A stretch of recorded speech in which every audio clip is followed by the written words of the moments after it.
आ, आप इससे पहले कभी टिकट मांगे हैं या टिकट के विषय में कभी किसी से चर्चा किया है क्या? करने हो, हर जगह आप ही का नाम चल रहा है। तो ये जो प्रचार है आपके जो कार्यकर्ता है वो करते हैं या फिर आप स्वयं से ऐसा कुछ कर रहे हैं?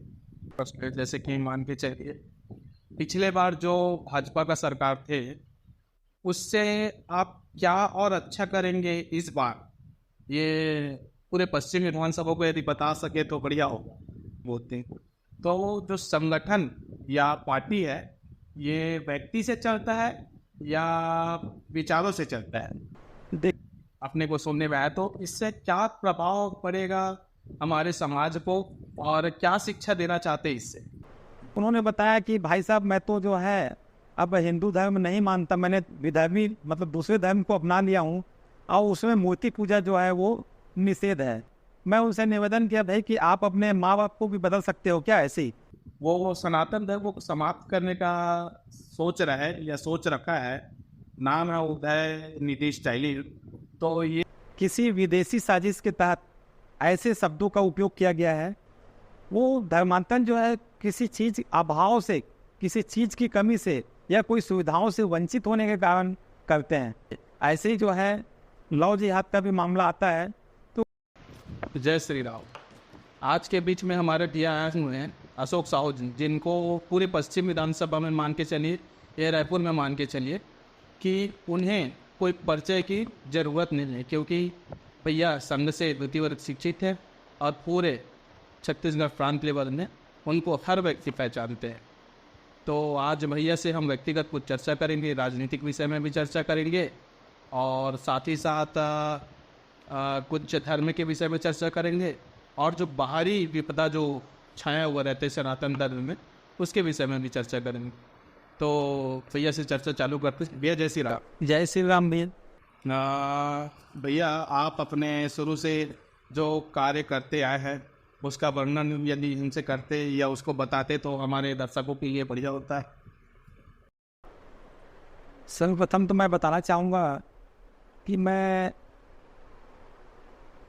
एक पहले शासकीय कर्मचारी था और बाल्यकाल से स्वयंसेवक होने के नाते मैं कर्मचारी क्षेत्र में भी मैंने भारतीय मजदूर संघ का अनुषांगिक संगठन को पसंद किया। मैं उसमें यहाँ अपने रायपुर में मध्य प्रदेश राज्य कर्मचारी संघ या कहे छत्तीसगढ़ राज्य कर्मचारी संघ, उसमें मुझे जो है जिले का सचिव और संभागीय सचिव का दायित्व मिला और अविभाजित रायपुर जिले में 24 विकास खंडों में मैंने जो है राज्य कर्मचारी संघ का काम खड़ा किया है। राज्य कर्मचारी संघ या राज्य कर्मचारी संघ में क्लास 4 से लेकर क्लास 1 अधिकारी तक के सदस्य होते हैं। उनमें कर्मचारी समस्याओं को लेकर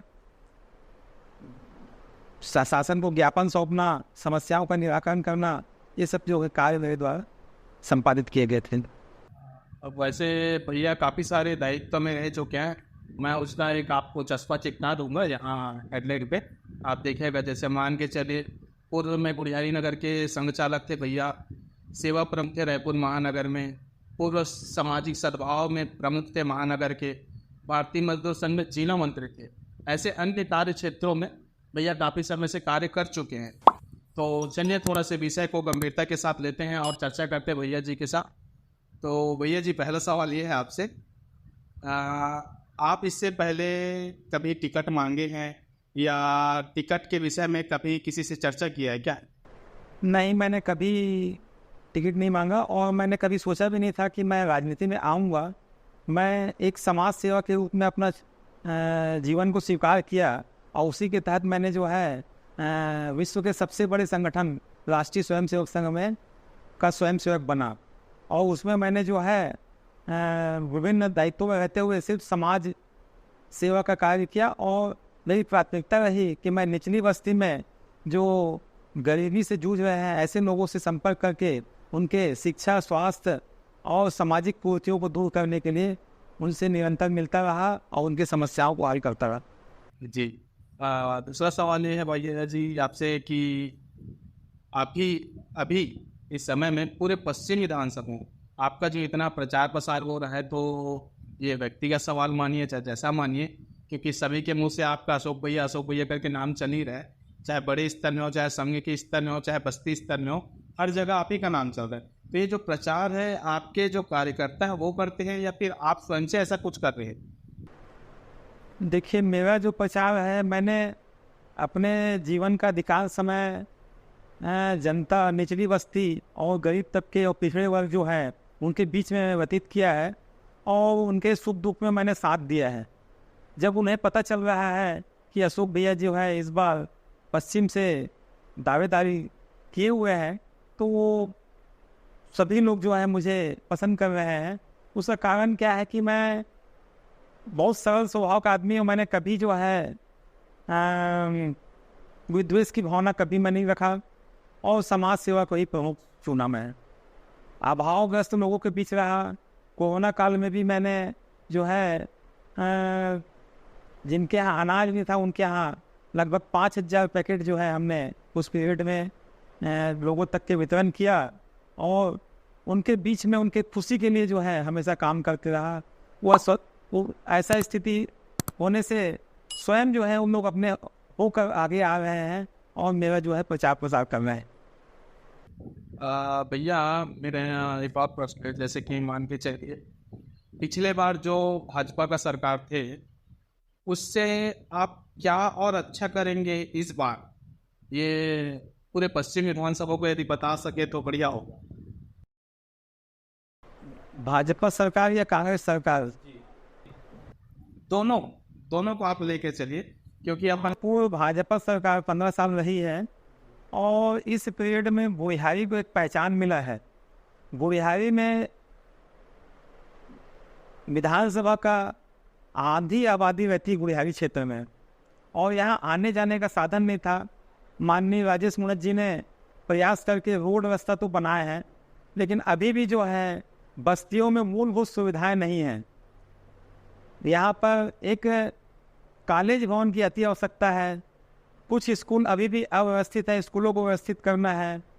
स्वास्थ्य के क्षेत्र में इस एरिया में कम से कम 100 बिस्तर का एक अस्पताल होना चाहिए, सर्व सुविधा युक्त, वह भी नहीं है। और जो है यहाँ पर खेल कूद के लिए मैदान भी नहीं है। तो ये सब सुविधाओं को जो है हमें इस कार्यकाल में हमको पूरा करना है, ऐसा मेरा मानना है। जैसे कि आप संघ में द्वितीय वर्ग शिक्षित हैं भैया, तो प्रश्न ये है कि जो व्यक्ति निर्माण और वासुदेव कुटुंबकम का जो विचार संघ में रहता है, तो आप राजनीति में आने के बाद भी यही विचार आपका रहेगा?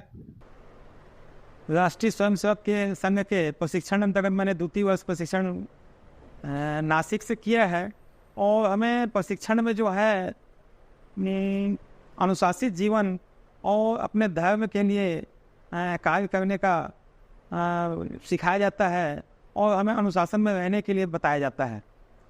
वही अनुशासन अभी पार्टी में भी आवश्यकता है और उस अनुशासित जीवन के साथ मैं समाज सेवा करना चाहता हूँ मैं, और लोगों की समस्याओं को रख कर शासन के पास उनकी समस्याओं के लिए आवश्यक पहल करने के लिए मैं प्रयत्नशील रहूँगा।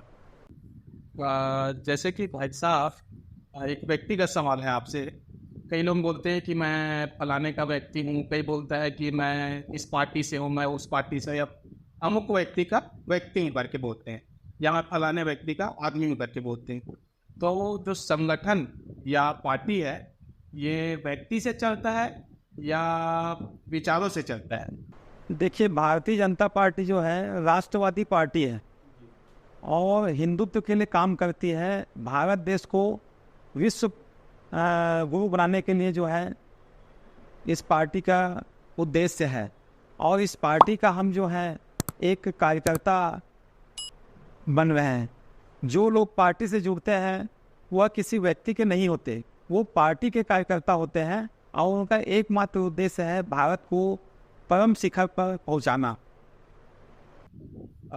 छठवां प्रश्न ये है भाई साहब कि हमने तो शुरू से देखते आए आपको काफ़ी समय से, आप पूरे गुड़ियारी में बोलिए या पूरे पश्चिम विधानसभा में आपका तो है ही है वर्चस्व, और धर्म के प्रति भी अग्रसर रहते हैं और काफ़ी सारे मंदिर को नव निर्माण का कार्य किया, जैसे तिलक नगर हो गया, गुड़ियारी हो गया, और आपका एक है गुड़ियारी में एक माता का मंदिर है, उसको भी आप अभी अभी चालू किए हैं, अपने को सुनने में आया। तो इससे क्या प्रभाव पड़ेगा हमारे समाज को, और क्या शिक्षा देना चाहते हैं इससे? आपका यह कहना सही है कि पहले मंदिर में जो है लोग जाते नहीं थे। कुछ ऐसे भी मंदिर यहाँ पर थे जहाँ पर मंदिर बनाने वाले ने अपना धर्म परिवर्तन कर लिया और मंदिर को जीर्ण शीर्ण हालत में छोड़ दिए। संघ का दायित्व में होने के नाते मैंने उस बस्ती में संपर्क के लिए जाता था और मुझे पता चला कि यह मंदिर जो है, अब जो इस मंदिर में गोबर का कंडा लोग थापना चालू कर दिए हैं। मैंने पता लगाया, बनाने वाले से जाके संपर्क किया। उन्होंने बताया कि भाई साहब, मैं तो जो है अब हिंदू धर्म नहीं मानता, मैंने विधर्मी मतलब दूसरे धर्म को अपना लिया हूँ और उसमें मूर्ति पूजा जो है वो निषेध है। मुझे जो है बड़ा अटपटा लगा। मैं उनसे निवेदन किया, भाई कि आप अपने माँ बाप को भी बदल सकते हो क्या ऐसे ही? बोले माँ बाप को नहीं बदलूंगा, लेकिन मैंने कुछ कारणों से अपना धर्म परिवर्तन किया है, अब मैं वापस नहीं आ पाऊँगा। मैंने वहाँ के स्थानीय लोगों से संपर्क करके और उनके सहयोग से मंदिर का जीर्णोद्धार करके और उस मंदिर में नवीन मूर्ति स्थापित करके प्राण प्रतिष्ठा करा के वहीं स्थानीय लोगों का समिति बनाकर और उस मंदिर में पूजा पाठ चालू किए। प्रतिवर्ष जो है शिवरात्रि के समय में वहाँ पर स्थापना दिवस मनाया जाता है बड़े धूमधाम से। यह जो मंदिर है अशोक नगर बाजार पाड़ा में शिव मंदिर स्थित है, वहाँ की घटना है। ऐसे ही जो है पहाड़ी चौक में एक राम जानकी मंदिर है, जहाँ पर बरसों मंदिर स्थापना काल से पुजारी मंदिर में आते थे, सुबह आधा घंटा रह के ताला बंद कर देते थे पूजा करके, शाम को 7 बजे आए और ताला बंद करके चले जाए। लोग जो है जिनको मंदिर में दर्शन करना है या पूजा करना है, उनको देखते रहते थे कब पुजारी आएंगे और कब मंदिर चालू होगा खुलेगा और कब हम पूजा करेंगे, और उनको वह अवसर मिलता नहीं था। ऐसी स्थिति में हमको थोड़ा दुख हुआ कि भाई जो मंदिर जो है ये वो हमारा आस्था का केंद्र है और मंदिर से ही जो है अपने धर्म की जो धर्म का जो है विस्तार होता है। हमने मंदिर के संचालक मंडल से संपर्क करके उस मंदिर को हमने निवेदन किया कि कुछ दिन हमें इस मंदिर का रखरखाव का जिम्मा हमें सौंपा जाए। उन्होंने सहर्ष स्वीकार किया और मंदिर को संचालन के लिए हम लोगों को बताया गया कि आप लोग करिए, लेकिन मूल करता धरता हम ही रहेंगे, सिर्फ आपको मंदिर को जो है अच्छे से करना है, ठीक ठाक करना है, व्यवस्थित करना है। हम लोगों ने स्थानीय लोगों से संपर्क करके और उनके सहयोग से लगभग 5 लाख की लागत से उस मंदिर का जीर्णोद्धार करके और मंदिर को व्यवस्थित किया। आज जो है मंदिर बहुत अच्छा है और सुबह शाम जो है भक्तों का तांता लगा रहता है। लोगों की मान्यता है उस मंदिर में जाकर अपनी जो है मनोकामना अपन पूर्ण कर सकते हैं।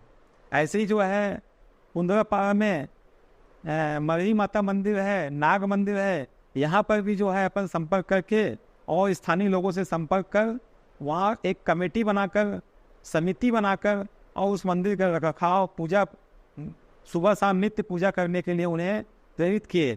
आज जो है उन मंदिरों में भक्तों का तांता लगा रहता है।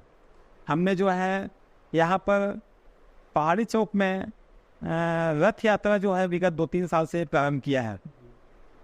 इसके पहले यहाँ के नागरिक जो है रथ यात्रा में शामिल होने या तो तेलघाई नाका में जाते थे या गुड़ियारी का पड़ाव जो मार्केट है वहाँ पर जाते थे, लेकिन अब जो है पहाड़ी चौक से राम मंदिर से रथ यात्रा का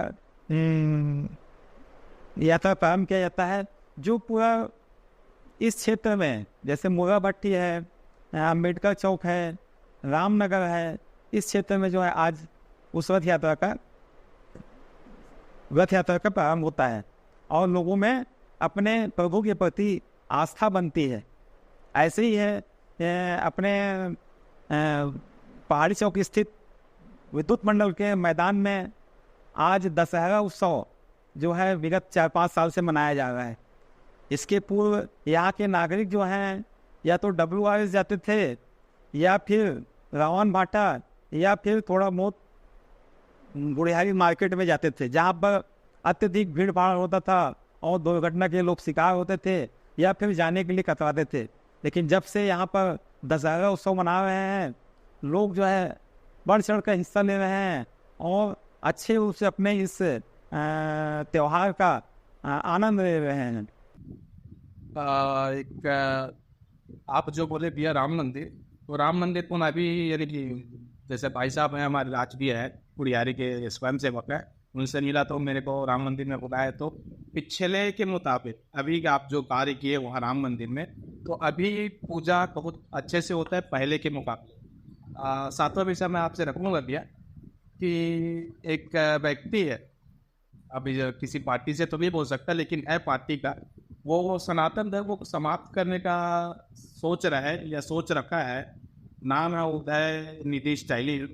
तो ये जो हमारे समाज में हमारे सनातन धर्म को समाप्त करने का सोच रहे हैं, तो इनका जो बयान है हमारे लिए कहाँ तक के लिए घातक है और इनके लिए आपका क्या विचार है? देखिए, सनातन धर्म को उदयनिधि स्टालिन के द्वारा कोड़, डेंगू, कोरोना आदि शब्दों से नवाजा गया है, जो कि सही नहीं है। और उनके द्वारा किसी विदेशी साजिश के तहत ऐसे शब्दों का उपयोग किया गया है। सनातन धर्म जो है वह प्राचीन भारत से चले आ रहा है और उस धर्म के आधार पर हमारा जीवन चल रहा है। हम पूजा पाठ कर रहे हैं, अपना सांस्कृतिक कार्यक्रम जो है उस धर्म के आधार पे ही हम कर रहे हैं, शादी विवाह कर रहे हैं। यह जो है कभी ख़त्म नहीं हो सकता और उनका साजिश जो है वो बेनकाब होगा। और उनको जो है हम प्रार्थना करेंगे प्रभु रामचंद्र से कि उन्हें सद्बुद्धि प्रदान करें ताकि ऐसे शब्दों का उपयोग न करें। लास्ट और आखिरी सवाल है भाई साहब, यदि आपके मार्गदर्शक से हमारी विगत हमारे चैनल में जितने भाई बहन सब जुड़े हुए हैं, उनको यदि आपसे कुछ मार्गदर्शन मिले तो कुछ आपका विषय रखिए जिनसे कि हमारे समाज में अच्छा विचार जाए, अच्छा छवि जाए। मैं सभी नागरिकों से अपना निवेदन करूंगा कि हमको जो है, यदि हम उच्च वर्ग में हैं, मध्यम वर्ग में हैं, तो हमें निचली बस्तियों में जो है जाना चाहिए और निचली बस्तियों में जो लोग निवास कर रहे हैं, क्या उन्हें दुख तकलीफ है, उसे भी हमको देखना चाहिए। ऐसे ही जो है वहाँ पर सबसे ज़्यादा धर्मांतरण का केस होते हैं। धर्मांतरण कोई एक दिन का काम नहीं है, 6 महीना 8 महीना उनको लगता है धर्म अपने परिवर्तन करने में। वो धर्मांतरण जो है किसी चीज़ अभाव से, किसी चीज़ की कमी से या कोई सुविधाओं से वंचित होने के कारण करते हैं। यदि हम उनसे लगातार संपर्क करते रहें, उनके सुख दुख में साथ दें अपन, तो ऐसी स्थिति नहीं होंगे। वह भी जो है निचली बस्तियों में रहने वाले लोग हमारे हिंदू भाई बहन ही हैं और वो हमारे समाज के अंग हैं। हमें भी उनको जो है अपने साथ लेना चाहिए और साथ में रखना चाहिए। ऐसे ही जो है लव जिहाद का भी मामला आता है, तो लव जिहाद जो है एक प्रकार से कहा जाए कि हम अपने बहन बेटियों का उपेक्षा करते हैं, जिसकी वजह से उन्हें जो है अपना यह कदम जो है उठाना पड़ता है। यदि हम समाज में इन्हें भी ध्यान दें और समय पर उनका विवाह करें, उनकी आवश्यकताओं जो है वो माँ बाप जो है पूर्ति करते रहें, उनकी शिक्षा दीक्षा सबका ध्यान रखें, तो ऐसी स्थिति नहीं होगा। मेरा यही नागरिकों से निवेदन है कि हम जिस धर्म में पैदा हुए हैं वो हमारे माता पिता है। जिस प्रकार हम अपने माता पिता को नहीं बदल सकते, वैसे हमें जो है धर्म को नहीं बदलना चाहिए। इतना ही मैं कहना चाहूँगा और सभी नागरिकों से निवेदन करूँगा कि समाज के सभी अंगों के साथ मिलकर अपने को रहना चाहिए और सभी उत्सव त्यौहार पर्व को अच्छे ढंग से मनाना चाहिए। यही मेरा आपको एक सुझाव है।